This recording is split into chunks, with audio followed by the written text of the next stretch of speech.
La plupart d'entre nous connaissent le livre de Job. Certains livres comme celui-ci traversent le temps et l'espace. Il a inspiré les philosophes, les écrivains, les poètes, les cinéastes. Et certainement que cet homme, Job, à qui il arrive de tels malheurs, a su toucher le cœur plus profond de la plupart d'entre nous. Et d'ailleurs, ça a donné une espèce d'expression très connue, puisqu'on dit qu'on est pauvre comme Job. Eh bien, au début, d'ailleurs, Job n'est pas pauvre. Pour ceux qui connaissent l'histoire, je vais essayer de résumer ce premier chapitre, enfin les 2 premiers chapitres du livre de Job, puisqu'il s'agit d'un homme très riche, certainement le plus riche, avec des troupeaux énormes, avec une femme aimante, avec 7 fils, 3 filles, et tout ça fonctionne bien, tout va très bien. Ils ont des belles maisons, ils s'aiment, enfin, tout est pour le mieux pour Job. Et puis voilà que dans l'histoire, Satan, le diable, vient en discussion avec Dieu, lui dit « C'est bien facile de te prier, de t'aimer, de te louer quand tout va bien. Mais je suis sûr que quand tout va mal, eh bien, ils t'abandonnent, ils t'accusent et ils te font des reproches. » Alors Dieu dit « Qu'à cela ne tienne, je vais prendre Job et je vais lui faire arriver plein de malheurs sur lui. Et puis, on verra bien, je suis persuadée qu'il me louera encore. » Et voilà, ça arrive. Et d'ailleurs, à la fin du chapitre 1, on nous dit, Job termine en disant ceci, « L'Éternel a donné, l'Éternel a repris, que le nom de l'Éternel soit béni. » Satan trouve que ça suffit peut-être pas. Alors du coup, non seulement il a tout perdu, ses enfants, ses biens, ses maisons, mais voilà on lui inflige une maladie épouvantable. On ne sait pas, il a des furoncles partout, il pue, il est très malade, personne ne veut l'approcher. Donc il est vraiment dans la misère des misères. Il est passé de son palais sur un tas de cendres et d'immondices. Eh bien, même là, Job ne maudit pas Dieu. Donc finalement, le livre aurait pu s'arrêter là. Bon, ça nous donne une image un peu bizarre de Dieu quand même, hein, cette espèce de chantage entre Job et Dieu, mais bon, entre Dieu et Satan. Mais en tout cas, cela m'invite à penser à quelque chose qui pourtant est essentiel. Finalement, le livre va continuer, on va voir que Job va se révolter. D'ailleurs, vous l'avez entendu au chapitre 3, il dit « Maudit soit le jour où je suis né ». Et puis il va y avoir pas mal de reproches contre Dieu après. Il se révolte, il ne comprend pas ce qui lui arrive, il dit qu'il ne le mérite pas, et donc il y a tout ce dialogue avec ses amis. Mais dès là, ces 2 premiers chapitres, il y a quelque chose, moi, qui m'interpelle vraiment profondément. C'est que finalement, Dieu fait confiance à Job. On nous dit toujours, faites confiance à Dieu, priez Dieu, faites confiance à lui. Et puis on voit bien qu'on ne fait pas toujours confiance, qu'on n'est pas toujours terrible. Des fois on est plein de foi, et c'est vrai, quand tout va bien, on a tendance à oublier, quand tout va mal, on a tendance à reprocher. Enfin, tout ça est compliqué, cette confiance. Et puis quand on est dans le désarroi, dans la souffrance, même dans l'expectative, c'est parfois difficile de faire confiance à Dieu. Eh bien, là, ici, Dieu n'a aucune hésitation. Il fait confiance à Job. Ça veut dire que Dieu a besoin de faire confiance dans les humains. Ça veut dire que nous avons une valeur extrême à Dieu, devant Dieu, et qu'il nous fait confiance. Et ça, c'est plutôt, je trouve, quelque chose qui me porte. C'est une bonne nouvelle. Si Dieu me fait confiance, eh bien, peut-être que je peux faire plus que ce que je crois. Peut-être que je peux affronter plus que ce que je crois. Peut-être que cette vie qui est parfois compliquée, qui est même souvent compliquée, désarçonnante, eh bien, je peux l'affronter parce que Dieu me fait confiance. Et s'il me fait confiance, il doit bien y avoir quelques raisons. Donc, c'est avec cette confiance que nous pouvons partir à la lecture du livre de Job. Le livre de Job, évidemment, pose le problème du mal. C'est pour ça d'ailleurs qu'il a fait couler de l'encre encore et encore. Le livre de Job pose le problème du mal, ce problème qui est vraiment au cœur de toutes les réflexions théologiques, philosophiques. Et quand on pose le problème du mal, évidemment, que l'on pose le problème de Dieu. D'où vient le mal? Est-ce que le mal vient de Dieu? D'où vient le mal? Cette question de l'origine du mal, eh bien, elle turlupine l'humanité depuis le début, en fait, de cette humanité. Parce que le mal existe depuis le début de l'humanité, depuis que l'homme est mortel, eh bien, le mal est là. Donc, il y a cette question au cœur du livre de Job. Et on voit qu'elle va se déployer, elle va être mise en avant avec ce dialogue avec les amis de Job, puis avec un autre encore, après avec Eliyahu, et après il y aura la réponse de Dieu. Mais tout de suite, je pourrais clore comme ça, il n'y a pas de réponse à cette question du mal dans le livre de Job. Il y a des réponses qui nous permettent d'affronter le mal. Mais la réponse à la question du mal est sans fin. Ça ne veut pas dire qu'il ne faut pas chercher. Hein. Paul Ricoeur, dans un petit recueil sur le mal, eh ben, passe en revue tout ce qu'ont pu dire les philosophes depuis la nuit des temps, et pour arriver à une solution d'ailleurs que l'on retrouve un peu dans Job. J'y viendrai plus tard. Mais continuons en effet à chercher, mais surtout, essayons de voir quel est le chemin de Job dans ce livre. D'abord, il y a ses amis qui viennent le voir. Des amis, sont-ils vraiment des amis d'ailleurs? Parce qu'ils viennent plutôt pour lui faire des reproches. Mais au moins, ils amorcent le dialogue. Certes, Job est resté 7 jours et 7 nuits prostré, en silence, avec eux d'ailleurs. Et les amis restent avec lui et lui parlent. Ils sont probablement dans l'erreur, et c'est ce qu'on apprend à la fin d'ailleurs du livre de Job, quand Dieu leur fait des reproches et leur demande de faire des sacrifices pour se faire pardonner, parce qu'eux, ils sont dans cette théologie dite de la rétribution. C'est-à-dire qu'en réalité, cette théologie de la rétribution, elle a plein de côtés positifs. Ça veut dire, si tu fais le bien, eh bien tu auras du bien, si tu fais le mal, t'en paieras le prix. Bon, c'est pas mal parce que ça responsabilise. Et ça permet surtout de ne pas dire « c'est pas moi, c'est l'autre », etc., etc. C'est très bien, mais ça fonctionne pas vraiment. Parce que nous le savons, il y a bien des gens bons qui ont plein de malheurs, et puis il y a des salauds qui prospèrent aussi. Donc la réalité, la vie est comme ça. Donc la théologie de la rétribution, cette notion de rétribution, si elle a des côtés extrêmement positifs, eh bien elle se heurte à un écueil, toujours le problème du mal.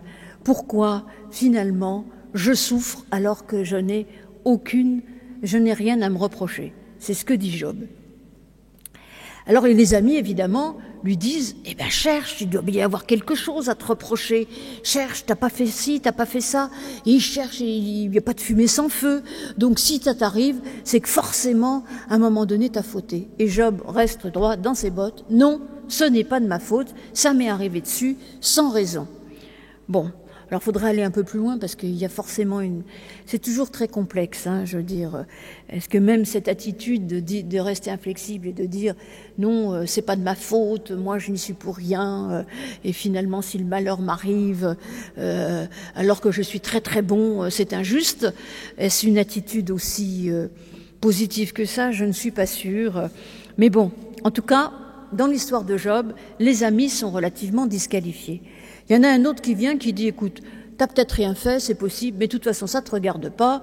Il y a que Dieu qui sait, et finalement, c'est Dieu qui est responsable de tout cela, et c'est parce que, eh bien, finalement, Dieu sait, même si toi tu sais pas, t'as qu'à accepter.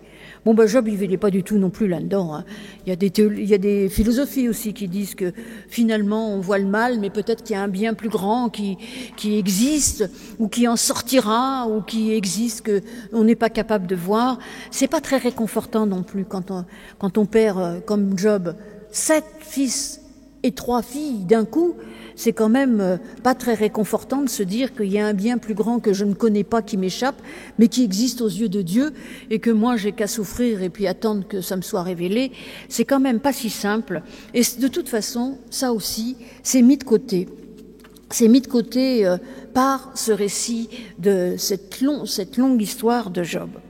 Alors, on va aller plus loin, on va arriver après dans le dialogue entre Dieu et Job.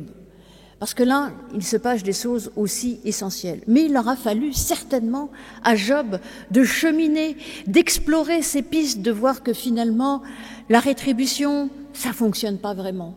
Oh, c'est pas pour ça qu'il faut mal se comporter. C'est pas parce que je fais le bien, je récolterai pas forcément le bien, qu'il faut pas le faire. En réalité, la rétribution, c'est un premier niveau. Le deuxième niveau, c'est de voir qu'il y a des écueils à cette rétribution, mais que malgré ces écueils, il faut continuer à avancer et essayer d'avancer positivement. La rétribution, ça ne fonctionne pas.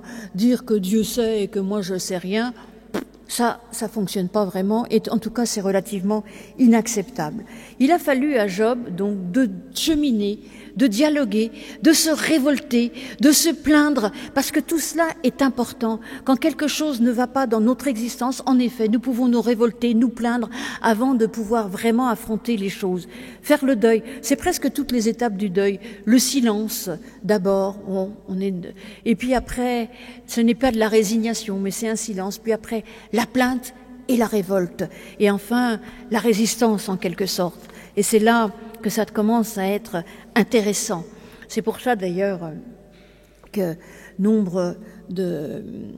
J'aime beaucoup, vous savez, le Résister de Marie Durand, parce que dans sa tour de Constance, alors que Marie Durand, cette femme qui est restée 30 et quelques années enfermée dans cette tour de Constance, elle s'est tenue droite, elle a dit résister. Oh, je pense que j'y arriverai pas du tout. En fait, mais d'un autre côté, on ne sait pas, parce que on est capable de plus que ce que l'on croit. Mais la résistance, c'est aussi ce qui nous permet d'affronter les événements qui arrivent. Donc, on est là, dans ce dialogue entre Job et Dieu. Et je trouve que Dieu, je ne sais pas si vous avez entendu, bon, c'est vrai que c'est un livre assez difficile et pas très joyeux, Job, mais pourtant, Dieu ne manque pas d'humour dans ce discours qui, d'ailleurs, met Job à distance quand il lui rappelle que finalement, Job ira après lui, mais est-ce qu'il était là au moment où tout a été créé, où tout cela est apparu, où lui, eh bien, il a été capable de créer un monde harmonieux. Alors c'est quand même étonnant. Étonnant que Dieu, ce Dieu, il vient pas en lui disant « Mon pauvre Job, je vais te consoler, viens dans mes bras ». Parce qu'on dit souvent maintenant, on est ce Dieu qui est proche. C'est vrai qu'il est proche, en Christ, il s'approchait de nous. Dieu pleure avec nous. Moi là, il dit pas ça du tout. Il rappelle son pouvoir de création. C'est un peu étonnant, mais pas tant que ça. Parce qu'en réalité, la création n'est jamais terminée. Dieu crée, mais sa création est toujours en devenir. Et ce devenir, il se joue avec nous. Qu'est-ce que c'est que la création ? La création, ce récit de Genèse 1 qui nous est plus ou moins rappelé là, sous forme poétique, eh bien, c'est le passage du chaos à l'harmonie. Et Job, il est dans le chaos. Il cherche, il comprend rien, il essaye une solution, il se heurte à un mur, une autre, de nouveau un mur, et toujours il ne comprend pas, il voudrait comprendre, il est dans le chaos complet, son chaos intérieur. Eh bien, la création de Dieu, elle est aussi là pour nous restaurer dans nos chaos intérieurs, pour ramener l'harmonie, par ce travail de séparation. C'est un peu ce que fait Job d'ailleurs. Ça marche pas, je jette. Ça marche pas, je jette aussi. Et j'avance, je continue à avancer, et petit à petit, le chemin s'éclaire. Dieu rappelle qu'il a été le créateur, qu'il a su créer par harmonie. Cette belle harmonie, puisque la création se fait en 7 jours, petit à petit. Mais la création, c'est dit, dans ce récit de création, il y a quelque chose de très étonnant. Il y a 10 fois Dieu dit. Et ça nous renvoie à la loi. Les 10 paroles, c'est-à-dire que la loi que Dieu nous offre, la loi que Dieu nous donne, ce qu'on appelle les 10 commandements, n'est pas là pour nous enfermer, n'est pas là pour nous punir, n'est pas là pour nous dire « Eh ben fais ça, sinon tu verras ». Non, cette loi, elle est là au contraire pour nous libérer. 10 paroles pour passer du chaos à l'harmonie. Il y a ainsi un lien entre la création de Dieu et notre responsabilité humaine d'être libérés. En effet, si dans le monde, tout le monde respectait ces 10 paroles, aimer Dieu, et surtout aimer son prochain, puisqu'il y a toutes les relations entre les prochains, c'est repris d'ailleurs dans les évangiles, lorsque Jésus reprend « Tu aimeras le Seigneur ton Dieu de tout ton cœur, de tout ton être, de toute ta pensée, ta force, ta puissance et ton prochain comme toi-même », il y a cela aussi dans les 10 paroles. Ainsi, il y a vraiment du lien dans toutes ces écritures entre le récit de création, le don de la loi, et c'est ce qu'on retrouve aussi ici dans le livre de Job, lorsque Dieu lui rappelle qu'il est créateur et que finalement Job il se plaint, mais il n'a pas beaucoup participé à ça et qu'il peut quand même participer maintenant.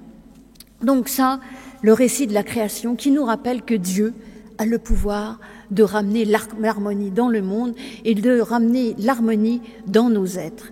Et il y a aussi l'entrée en scène de ce Léviathan. Voilà.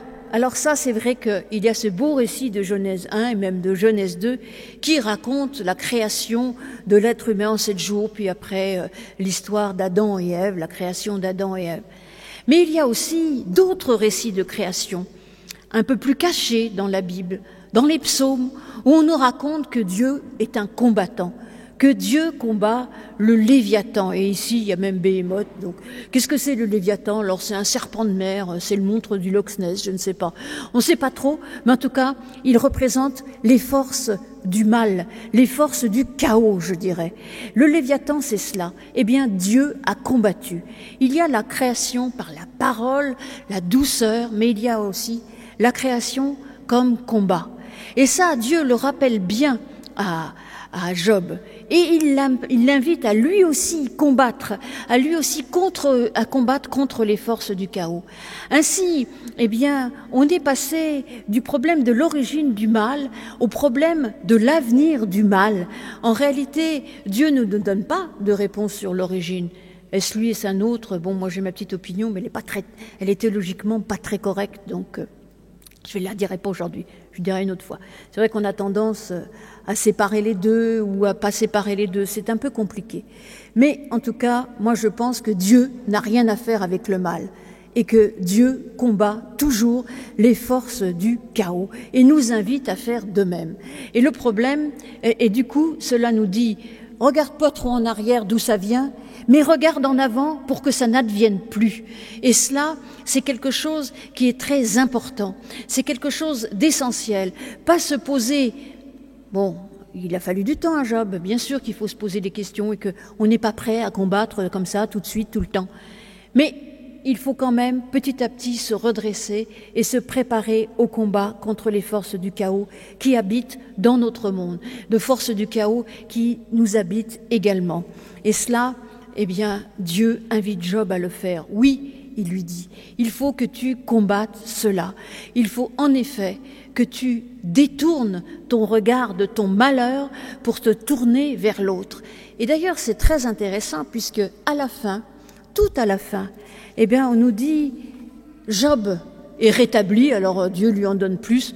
Bon, moi, je trouve que, on est vraiment dans un conte parce que quand on a perdu 10 enfants, c'est pas parce qu'on en aura 10 autres que les choses vont se rétablir, même si on en a 20 autres. Donc, mais quand même, la vie est à nouveau possible. La vie est à nouveau possible pour Job. Il va de nouveau être en bonne santé. Il va pouvoir continuer à vivre et à faire vivre. Mais que lui arrive-t-il? À quel moment cela advient? Une fois qu'il a parlé avec ses amis, une fois qu'il a dialogué, une fois qu'il s'est plaint, qu'il s'est révolté, qu'il a résisté même à Dieu, une fois qu'il a entendu Dieu, une fois qu'il a compris qu'en effet, il ne pouvait pas tout, qu'il fallait s'en remettre aussi à Dieu, et que Dieu l'envoie presque au combat, que fait Job? Il prie pour ses amis. Enfin, Job s'occupe de quelqu'un d'autre que lui-même. Et c'est cela qui est important. Enfin, Job se tourne vers les autres. Il prie non pas pour lui, mais pour ses amis. Et là, c'est quelque chose d'essentiel. Cela rejoint tout le message de la Bible, le message d'amour, de compassion, se tourner vers les autres. Je vous assure que quand ça va mal, dès qu'on a un peu de force, tournons-nous vers les autres et petit à petit, cela nous permet de grandir, de nous reconstruire, d'aller vers l'avant. Ainsi, Job va pouvoir être restauré. Après ce long passage à vide, après tout ce qu'il a enduré, après tout ce qu'il a vécu, et il faut certainement vivre tout ça. C'est pour ça que le livre de Job nous touche tant. Il s'agit en effet d'un livre qui nous parle d'une nouvelle création. Il s'agit d'un vrai récit de création. Des cendres et de la poussière de Job va surgir un nouvel homme, un homme capable de se tourner à nouveau vers les autres, un homme finalement capable d'aimer. Parce que ce qui nous est dit tout au long de la Bible, c'est que l'amour est toujours plus fort que le mal, que le chaos, que seule la force de l'amour peut rétablir l'harmonie, que l'amour est plus fort que le chaos de la mort. C'est ce qui se passe en réalité à la croix. En effet, le Christ sur la croix, le Christ va être crucifié. Et Pilate le sait, il n'y a rien à lui reprocher. Qu'a-t-il fait de mal? Eh bien, peu importe, parce que c'est au moment, à la croix et à la résurrection, que la bonne nouvelle nous est dit. L'amour est plus fort que la mort. L'amour du Christ pour les siens a vaincu la mort. Elle a vaincu et elle a porté un message d'espoir à toutes les victimes. Il est la victime ultime de tout le mal et de tout le chaos. Il n'y avait aucune raison pour qu'il meure, mais jamais il n'a dit ça. Jamais il n'a dit « je n'ai rien fait, pourquoi vous vous mettez là tous contre moi ?» Jamais il n'a cherché à se défendre ainsi. Il a simplement dit « moi, mon message, c'est l'amour. Je vous aime jusqu'à la fin. » Il aimait les siens jusqu'au bout, comme nous dit l'évangéliste Jean. Eh bien oui, il s'agit d'un récit ici de Job, d'une nouvelle création, d'un nouvel homme, une nouvelle création qui n'est jamais tournée vers un passé imaginaire, mais qui est tournée vers un avenir lumineux. Alors, nous pouvons nous aussi nous tourner vers cet avenir lumineux, vers cette promesse que Dieu nous aime, que cet amour que Dieu nous offre, nous pouvons nous aussi, à notre tour, le donner à nos frères, à nos sœurs, nous tournant vers eux, et que là, alors, le chaos commence à se dissiper. Amen.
Et nous chanterons maintenant